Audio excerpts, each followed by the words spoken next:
Obreiros Evangélicos, capítulo 20. Consagração. Para que um homem seja ministro de êxito, é essencial alguma coisa a mais que o mero conhecimento adquirido em livros. O que labuta por almas necessita de consagração, integridade, inteligência, operosidade, energia e tato. Possuindo esses requisitos, homem algum pode ser inferior.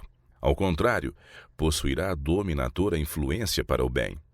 Cristo sujeitava seus desejos e vontades a uma estrita obediência à sua missão, a missão que trazia o distintivo celeste. Tudo ele fazia em subordinação à obra por cujo cumprimento viera a este mundo. Quando em sua mocidade sua mãe o achou na escola dos rabinos e lhe disse: "Filho, por que fizeste assim para conosco?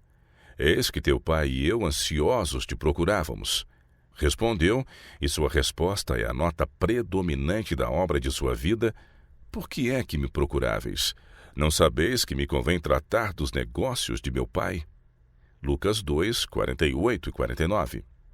A mesma devoção, consagração igual e igual submissão às exigências da palavra de Deus que se manifestavam em Cristo devem ver-se em seus servos.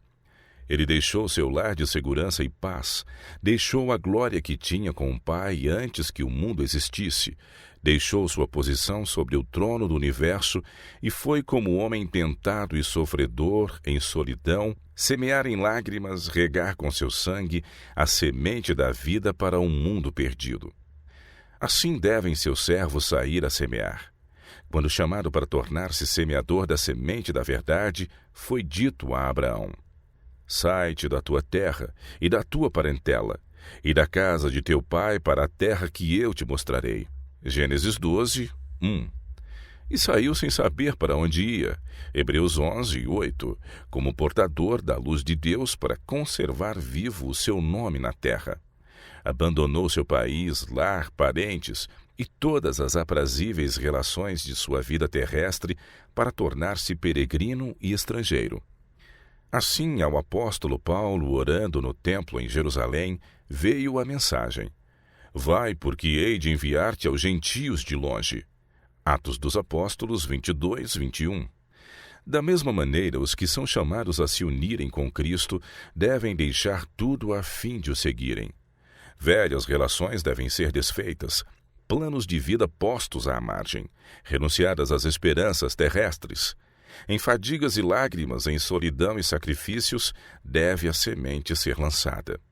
Aqueles que consagram a Deus corpo, alma e espírito receberão contínua provisão de forças físicas, mentais e espirituais. Os inexauríveis depósitos celestes acham-se à sua disposição. Cristo lhes concede o fôlego de seu próprio espírito, a vida de sua própria vida. O Espírito Santo desenvolve a máxima energia para operar no espírito e no coração. A graça de Deus dilata e multiplica-lhes as faculdades, e toda a perfeição da natureza divina lhes vem em auxílio na obra de salvar almas. Mediante a cooperação com Cristo, tornam-se perfeitos nele, e em sua fraqueza humana são habilitados a praticar as obras da onipotência. O Redentor não aceitará um serviço dividido. O obreiro de Deus precisa aprender diariamente o que significa a entrega de si mesmo. Tem que estudar a palavra de Deus, aprendendo-lhe o sentido e obedecendo aos seus preceitos. Assim pode ele atingir a norma da excelência cristã.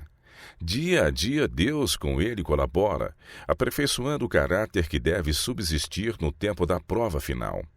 E dia a dia, o crente está operando perante os homens e os anjos uma sublime experiência, mostrando o que pode o Evangelho fazer pelos decaídos seres humanos. Quando Cristo chamou os discípulos para o seguirem, não lhes ofereceu nenhumas lisonjeiras perspectivas nesta vida. Não lhes prometeu lucros ou honras terrestres, nem eles estipularam de qualquer modo o que deveriam receber. Achando-se Mateus assentado na alfândega, o Salvador lhe disse: "Segue-me." E ele, levantando-se, o seguiu. Mateus 9, 9. Mateus não esperou, antes de prestar qualquer serviço, para ajustar determinado salário equivalente à importância que recebia em seu emprego anterior. Sem discutir, sem hesitar, seguiu a Jesus. Bastava-lhe o estar com o Salvador, o poder ouvir-lhe as palavras e unir-se a ele em sua obra. O mesmo se dera com os discípulos anteriormente chamados. Quando Jesus pediu a Pedro e a seus companheiros que o seguissem, eles deixaram imediatamente o bote e as redes. Alguns desses discípulos tinham amigos que dependiam deles quanto à subsistência, mas ao receberem um convite do Salvador, não hesitaram, perguntando: de que vou viver e sustentar minha família? Atenderam ao chamado, e quando posteriormente Jesus lhes perguntou: quando vos mandei sem bolsa, alforje ou alparcas, faltou-vos porventura alguma coisa? Puderam responder: nada. Lucas 22, 35. Hoje em dia o Salvador nos chama para sua obra, como fez a Mateus, João e Pedro. Se nosso coração é tocado por seu amor, a questão da recompensa não nos ocupará no espírito o primeiro lugar. Regozijar-nos-emos em ser cooperadores de Cristo e não temeremos confiar em seu cuidado. Se fazemos de Deus a nossa força, teremos clara compreensão do dever, aspirações altruístas, nossa vida será influenciada por um nobre desígnio que nos colocará acima de motivos sórdidos. Muitos de quem o Senhor se poderia servir não darão ouvidos nem obedecerão à sua voz acima de todas as outras. Parentes e amigos, velhos hábitos e ligações têm sobre eles tão poderosa influência que Deus não lhes pode comunicar senão poucas instruções, poucos conhecimentos de seus desígnios. O Senhor faria por seus servos muito mais se eles lhes fossem inteiramente consagrados, colocando seu serviço acima dos laços de parentesco e todas as outras relações terrenas. A necessidade de mais profunda consagração. O tempo requer maior eficiência e mais profunda consagração. Eu clamo a Deus: desperta e envia mensageiros cheios do sentimento de sua responsabilidade, homens em cujo coração a idolatria do próprio eu, que jaz no fundo de todo pecado, tenha sido crucificada, que estejam dispostos a consagrar-se sem reservas ao serviço de Deus, cuja alma se ache desperta quanto à santidade da obra e à responsabilidade de sua vocação, que estejam resolvidos a não trazer a Deus um sacrifício imperfeito, que não lhes custe esforço nem oração.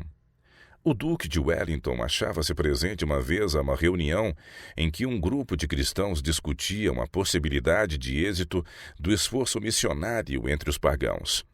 Apelaram para o Duque, dissesse ele se julgava que tais esforços seriam capazes de ter um sucesso correspondente ao que custavam.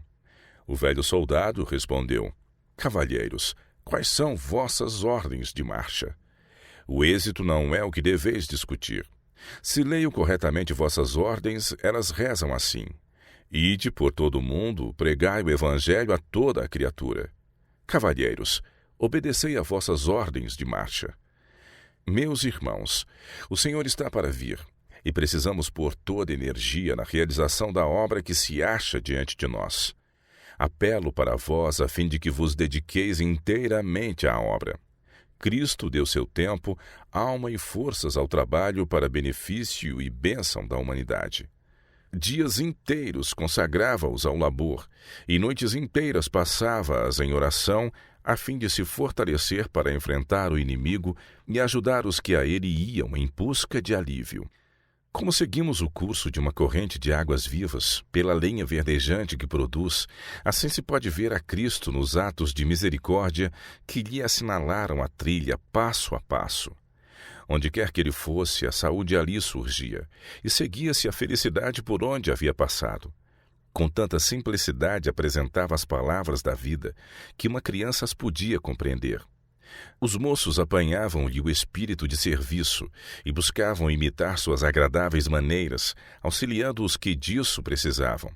O cego e o surdo se regozijavam em sua presença. Suas palavras aos ignorantes e pecadores abriam-lhes uma fonte de vida. Abundante e continuamente dispensava suas bênçãos. Eram as entesouradas riquezas da eternidade concedidas em Cristo, o dom do Pai ao homem. Os obreiros de Deus devem sentir tanto que não se pertencem a si mesmos, como se o próprio sinal e selo de identificação estivessem colocados sobre suas pessoas. Têm de ser espargidos com o sangue do sacrifício de Cristo e, com o espírito de inteira consagração, devem resolver que, pela graça de Cristo, serão um sacrifício vivo. Mas quão poucos dentre nós consideram a salvação de pecadores, segundo ela é vista pelo universo celeste, como um plano ideado desde a eternidade na mente de Deus. Quão poucos dentre nós têm o coração ligado com o Redentor nesta solene e encerradora obra.